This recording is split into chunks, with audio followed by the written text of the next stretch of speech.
right, this is another right to the point video on how to fix a sticking or squeaking valve on a kitchen tap. So this is a Kohler kitchen faucet, and if you'll notice it squeaks, and sometimes when we go to shut it off, it'll keep running, and that's simply because it needs to be, the valve inside of here needs to be greased. So that's what I'm going to show you how to do. And so step one, of course, is to turn the water off. Go underneath the sink, turn both hot and cold water lines off before we actually get in it. So I'm going to do that, and then we're going to start. So the first thing you have to do to gain access to the valve, you have to take this little plug out of here so you can get to the Allen wrench that will pull this off, this handle off. So I'm going to do that right now. And to do that, you might want to use something like this, a pick of some kind, so you can get in and pull that out there. So that's what I'm going to do first. Okay, so I loosened it up. I'm going to pull it off. This I did it with, by the way, an 1/8" Allen wrench. Just stuck it in here, loosen it up, and it will pull right off if you loosen it enough. And there we go. You can see there's the Allen wrench, the Allen screw, I should say, and that's what the faucet looks like. So the next thing we're going to do is we're going to take off this flange here. And to do that, you're basically going to unscrew it first. So of course it'll go counterclockwise, so I'm going to do that quickly. All right, so it comes off pretty easy. And you can see the valve here. You can see where it meets up, and you can feel it's really catchy, right? We want to fix that. Now what we have to do to get the valve out, you'll see there's flat sides here. It's like a big nut, and we're going to loosen that up. So you'll need a crescent wrench to do that. So I'm going to go ahead and loosen that and unscrew that as well. So basically all you do is you get on here and you just begin to unscrew it. It's not going to be very hard to unscrew, but it'll be a little stiff depending on how long you've done it, or how long it's been since it's been apart. And you can see some stuff is coming out of there. It's just grime and buildup that gets there over the years. So it'll finally get loose. You can unscrew it all the way, and then it comes loose and it slides off. And now you have the valve assembly, and that will come right straight off like that. And now it's in your hand. Now once you have the valve off, you'll notice that squeaking part is coming from inside, so you have to disassemble the valve, and it's fairly easy. Just get a little flat blade screwdriver and you flip up these tabs, and it'll come apart. Now it's really important that you watch how you took it apart. This is the top part here, okay? You pull that off, you can see it's got some grease on this valve already, but we're going to grease that area up there as well. And I'm going to hold that together. You'll also notice in the bottom part, there's this little part that of course slides onto there. And then there's this part here. Now this, it looks like it's being held on, but really it's just kind of a real,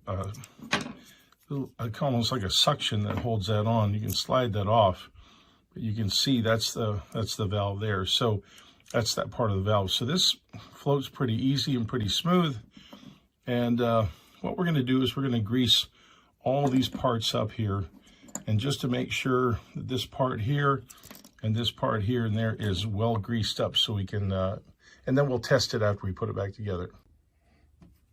Just a quick comment on grease itself. There's a couple of different types of grease, probably more than this, obviously.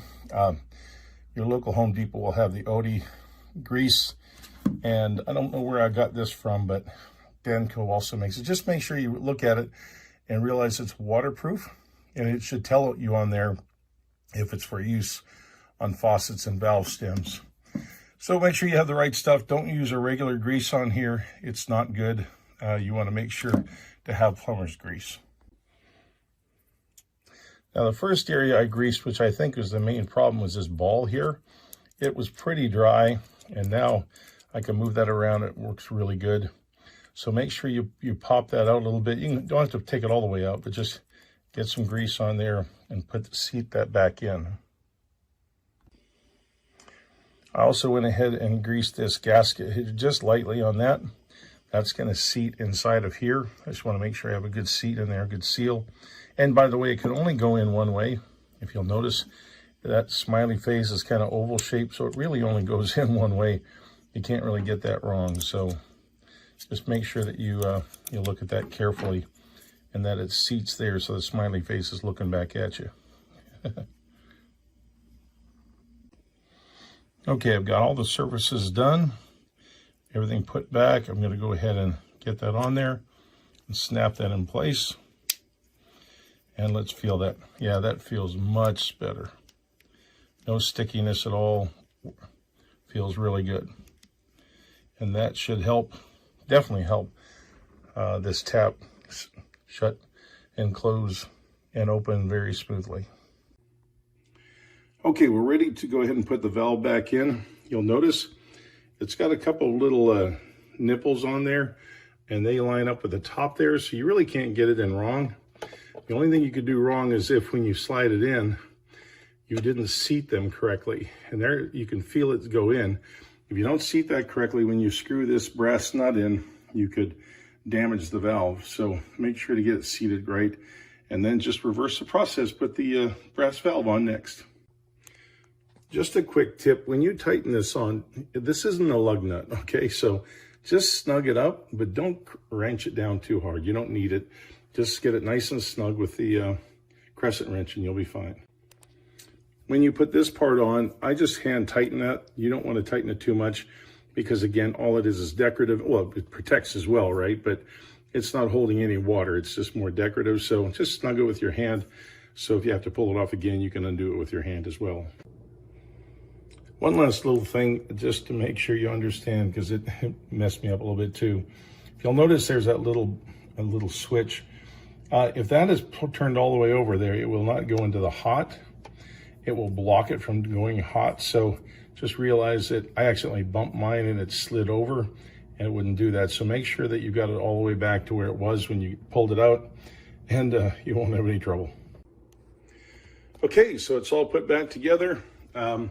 You can see I went ahead and put that little cap back in there, and it goes with a little notch upwards, so red's on that side, cold's on that side. But guess what? Nice and smooth now. It's just totally different faucet. So anyways, that's how you do it. It's not hard. Just take your time and use your grease and you'll be in good shape. Thanks for watching. And again, I appreciate if you subscribe to my channel. Thanks, y'all. Bye.